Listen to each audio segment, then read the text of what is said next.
Nacho Oropesa. Desde pequeño, su amor por la comida lo llevó a aprender de sus abuelas, quienes fueron sus primeras maestras de cocina. Estudió la carrera de gastronomía y, al graduarse, descubrió su pasión por la docencia, impartiendo clases en Mérida, Guadalajara y Monterrey. Trabajó en el viejo continente, lo que reafirmó su amor por la gastronomía mexicana. Al regresar a México, continuó con su labor docente, enfocándose en la difusión de la riqueza culinaria nacional. Más tarde, fue invitado a Madrid, España, para dirigir un restaurante de cocina mexicana. Allí, se formó en neurociencias aplicadas a la gastronomía, integrando esta disciplina a su enseñanza culinaria. Después de 6 años en España, creó su consultoría Brain Kitchen, que asesora a empresarios en la creación de sistemas gastronómicos rentables.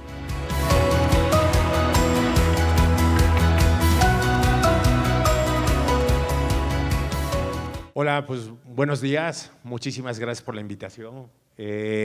Para mí, pues voy a dar una pequeña charla de lo que son las neurociencias y lo que es la gastronomía, un tema bastante interesante. No sé si me ven todos o mejor me paso para acá.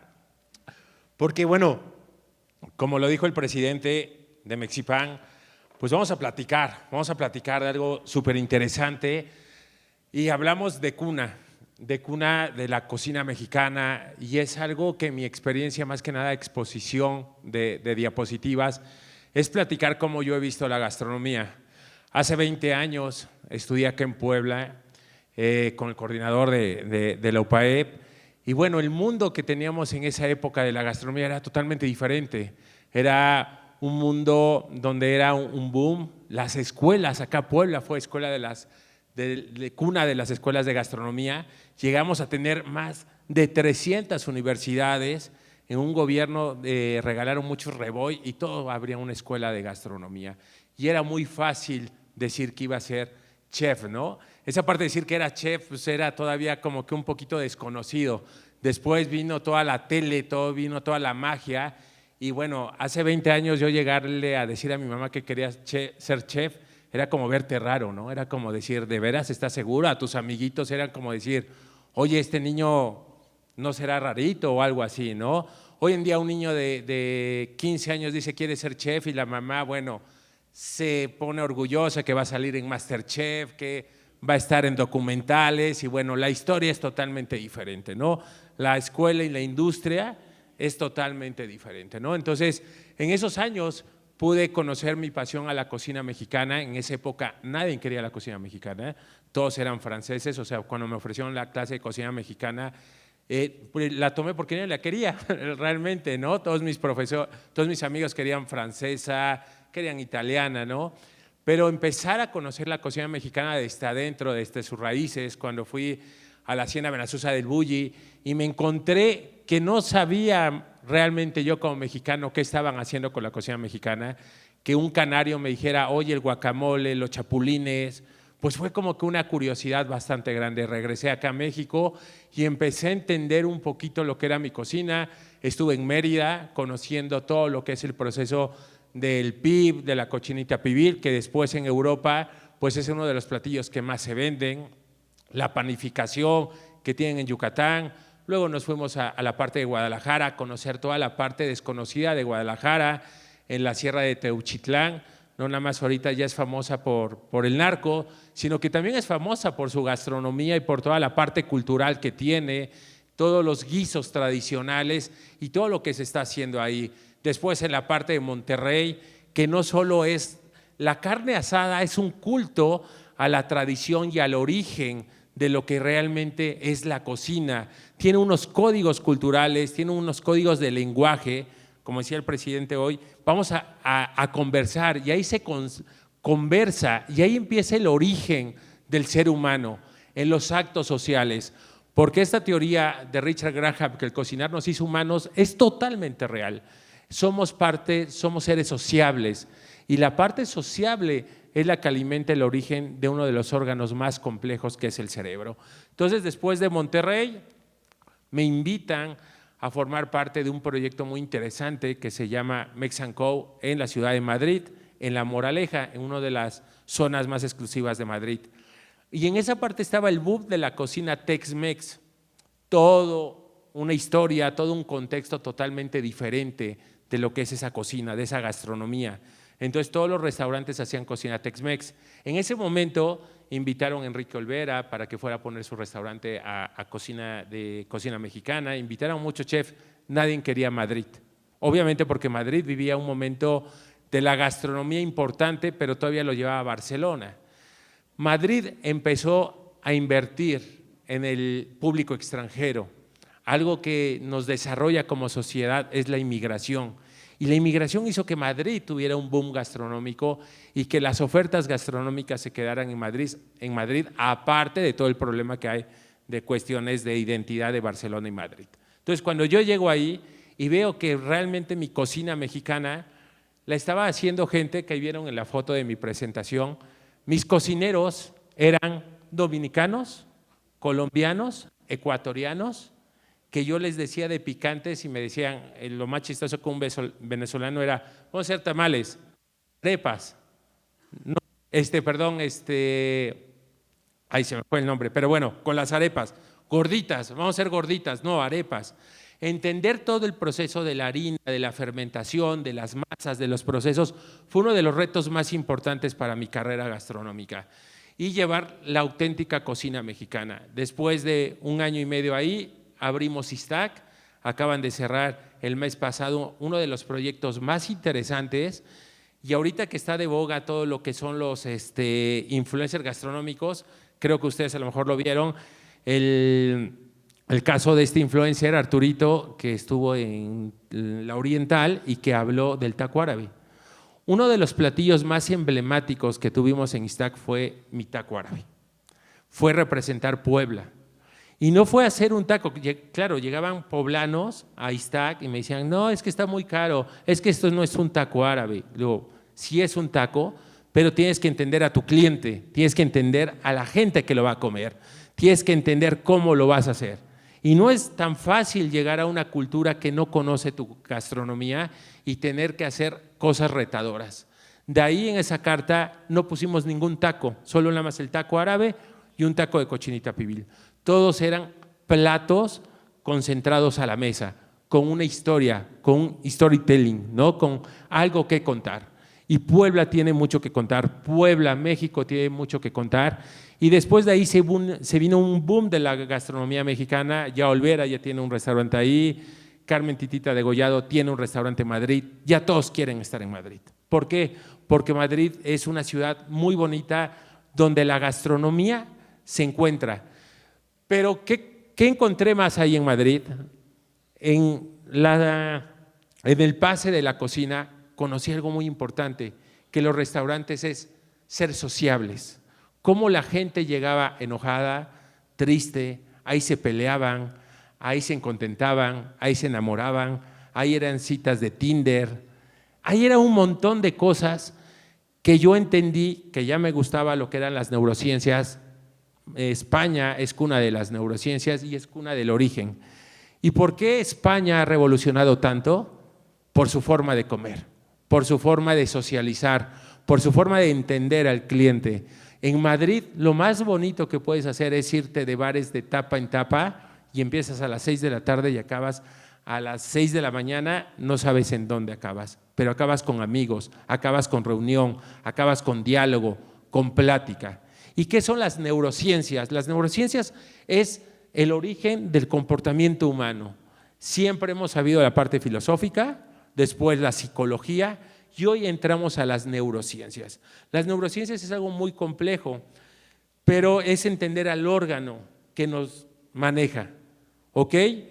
Y conocer ese órgano obviamente es muy complicado. ¿Por qué?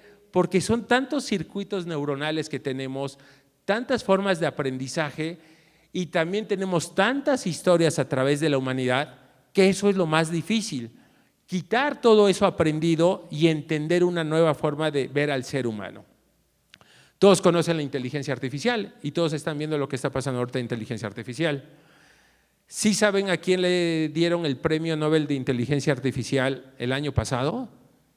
Que trabajaba para una de las compañías más importantes de Internet. ¿Alguien sabe ese dato? No, ¿verdad? ¿Y por qué se lo dieron? No. Pero todos utilizamos inteligencia artificial, que eso es lo interesante. Todos pensamos que sabemos todo, pero no lo sabemos. El premio Nobel de Inteligencia Artificial se basó con la teoría neuronal, que fue la teoría neuronal de Ramón y Cajal. ¿Qué tiene que ver Ramón y Cajal con la gastronomía? ¿Saben todos de Ferran Adrià? Sí, ¿no? Digo, mínimo lo han escuchado.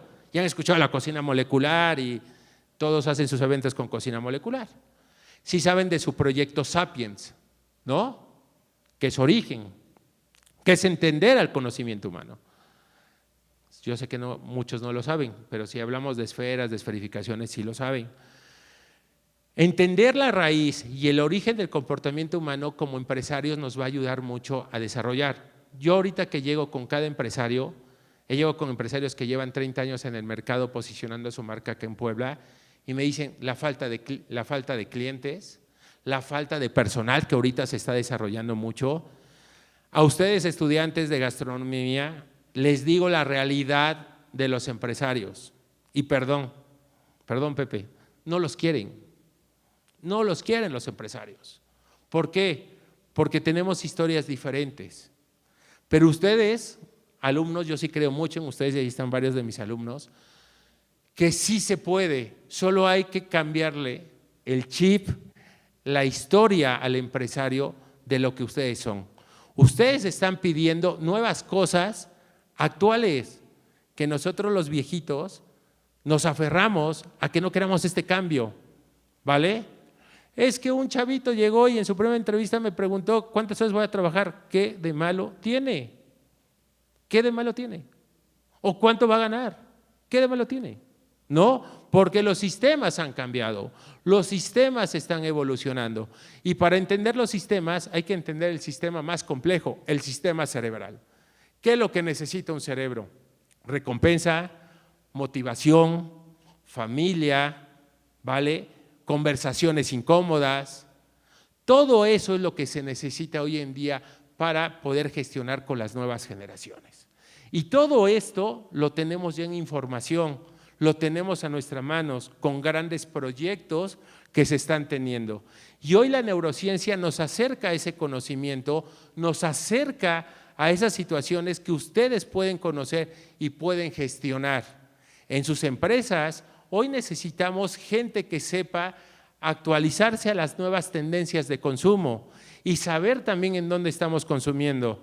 También en estos videos de los TikTokers que he analizado mucho, y más en este caso de Arturito que vino a un restaurante poblano que está en la lista de los mejores restaurantes de México, dice es que en martes está vacío el restaurante, cuando en Ciudad de México no sería así. ¿Por qué? Porque Puebla es una ciudad de consumo de jueves, viernes y sábado.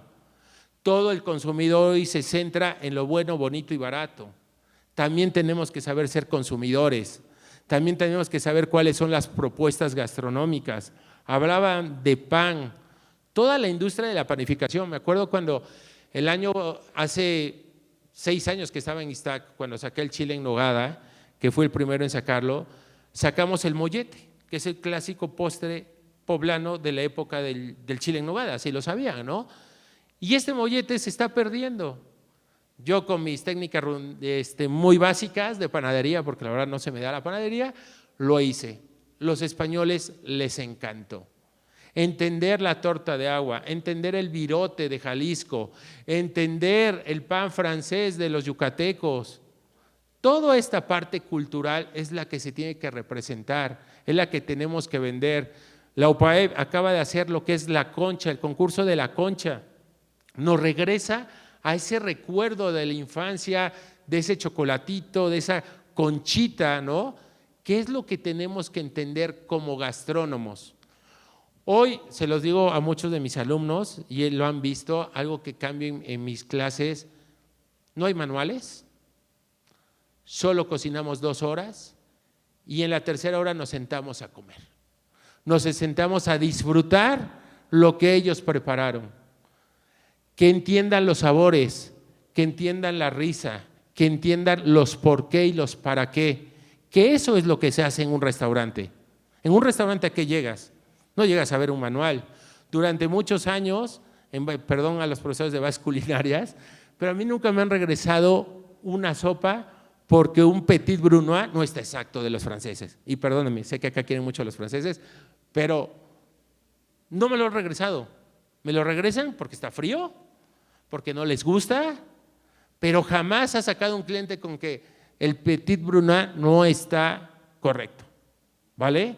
O el fondo no llevó las 72 horas, llevó 71, ¿sale? Entonces está el romanticismo de lo que es la restauración, pero también está lo que es la realidad.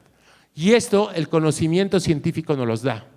El conocer cómo se comporta el ser humano en el acto más íntimo del ser humano, que es el comer, es lo más importante. Entonces, nosotros como gastrónomos en nuestra empresa, en lo que hago yo en la consultoría, es que entienda el empresario cómo es su cliente, cómo hay que atenderlo, cómo hay que mimarlo. La sonrisa, hoy la revolución gastronómica está en la sala, está con la gente que atiende. ¿Cuántas veces llegamos también a esta crítica a este restaurante? Fue que hoy los meseros atienden solo por atender y no hay un gesto, no hay algo empático, ¿vale? Cuando yo llego a un lugar y te ofrecen que la conchita, ¿no? Yo soy abuelito, la verdad, yo confieso, mi mamá luego se burla mucho de mí porque yo agarro mi conchita y la chopeo, como aprendí de mi abuelita, ¿no? Y yo todavía voy a las panaderías a las 6 de la tarde a comprar mi pan recién hecho ahí en la universidad que estamos en la VJ. Al lado hay una panadería del centro histórico de Puebla donde está una señora de 50 años dándote un pan delicioso. Y esta parte de llegar, comprar 3 panes, ir a la casa de mi mamá, que mi mamá haga la taza de café, que probemos esa conchita y platiquemos y dialogamos de mi día a día, eso es la parte más enriquecedora para el ser humano, para el cerebro, que es el sistema de recompensa. Señores profesionales, restauranteros, estamos en una de las profesiones que nos hace humanos, que nos hace lo más importante. Muchos de ustedes ahorita ya quieren comer, veo que algunos ya están dormidos, otros viendo su celular, ¿vale? Pero lo más importante es que entiendan que esta profesión somos como los artistas, tenemos que contar historias, tenemos que contar anécdotas a través del alimento. Hoy en la industria recetas hay miles. Yo siempre se lo digo a mis alumnos, para recetas, pues pueden ver el TikTok y hay muy buenas recetas, muy buenas. Y hay muy buenos chefs que tienen una historia que contar. Pero en el restaurante es otra atmósfera, es otra situación a la que tenemos que hacer. Llegan gente deprimida, llega gente contenta, gente que le acaban de correr el trabajo. Es el consultorio emocional más fuerte. Y eso lo vemos a través del cerebro. ¿Qué hacemos en las neurociencias? Entendemos el comportamiento humano, entendemos las redes neuronales, entendemos los sistemas básicos de lo que es el cerebro. Hay una teoría que es la que me inició en esta parte, que es el cerebro triuno, que hoy en día, con todas las investigaciones, pues no que le estén echando atrás, pero obviamente entendemos otra forma del comportamiento humano, que es la parte reptil, instintiva, la que todos ustedes hacen, la que es al pararnos en la mañana, nos bañamos, desayunamos, comemos algo, la parte de protección. Luego viene la parte emocional, que es la parte de nosotros, la parte romántica. No es lo mismo que llegues a un lugar, a Mi Viejo Café, a comer a echarte un desayuno con tu familia y que llegue la mesera y te diga, mire, le traigo esta canastita de pan recién horneado y que huelas el pan, te conecta totalmente diferente a que lleguen con una bolsa empaquetada y te digan y te pongan la charola, ¿vale? Eso cambia. La atmósfera es fundamental y nosotros somos principales en ese cambio atmosférico. Si yo como mesero llego enojado y llego a disgusto, también comunicamos, tenemos este lenguaje corporal. Este lenguaje corporal es la parte instintiva que nuestro cerebro, no importa si estás en meditación, en yoga, que si tomas positivismo irritante todas las mañanas, ¿vale? Tu forma de ser la transmites a kilómetros. Y estas son partes esenciales. Mujeres, pregunta, ¿qué es lo que más les gusta de un hombre? No me salgan románticas. ¿Qué es lo primero que se fijan? Algo que entra por acá. El olor. Que huela a alguien bien, ¿no? Huelen algo así, qué rico. Es que tiene algo que no sé qué, pero, ¿no? Oye, pero este es bien cariñoso, no, pero él tiene algo. El olfato está conectado con el sistema más primitivo del cerebro, que son las emociones. Ahí radican las emociones. ¿Se acuerdan de Ratatouille, no? Bueno, el recuerdo. El recuerdo es una de las partes fundamentales para la historia de la evolución del ser humano. Sin recuerdo, ¿se acuerdan la película de Coco? Qué bonita, recuérdame. Si no hay un recuerdo, no hay algo que a ustedes les transmite esa forma de decir, aprendí algo que les genere una emoción. Yo el día de mañana espero que en 20 años digan, hace 20 años fui a Mexipán y un loco ahí sentado nos dijo algo del cerebro, ¿vale? Generar ese recuerdo. Los restaurantes generamos recuerdos, ¿ok? Generamos sensaciones. Si ustedes como gastrónomos no generan recuerdos en sus platos, en su convivencia, en sus emociones, no los va a transmitir algo, porque todos tenemos una información cultural. ¿Quién es de otro estado que no sea de Puebla? ¿De qué estado eres? Tamaulipas. Dijo Tamaulipas, Jaiba, el restaurante La Tripa, hace muchos años, hasta La Sonrisa. En Semana Santa, antes de salir, las escuelas paran para lo del carnaval, la fiesta ahí en la playa. Todos tenemos un recuerdo que contar. Y obviamente esa historia se transmite a través de la cocina. Todo plato se tiene que contar. Y algo que nos va a ayudar mucho es entender al cerebro. Cómo dialogar.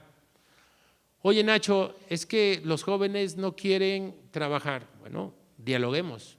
Tenemos que tener un diálogo, una conversación incómoda. ¿Cuál es una conversación incómoda? Escucharlos, para que yo pueda hacer un análisis. ¿No? Si yo me enojo con mi alumno, luego, si yo lo reprimo, pues obviamente vamos a entrar a algo diferente. El cerebro se va a poner en protección. Sus sistemas de seguridad se van a activar.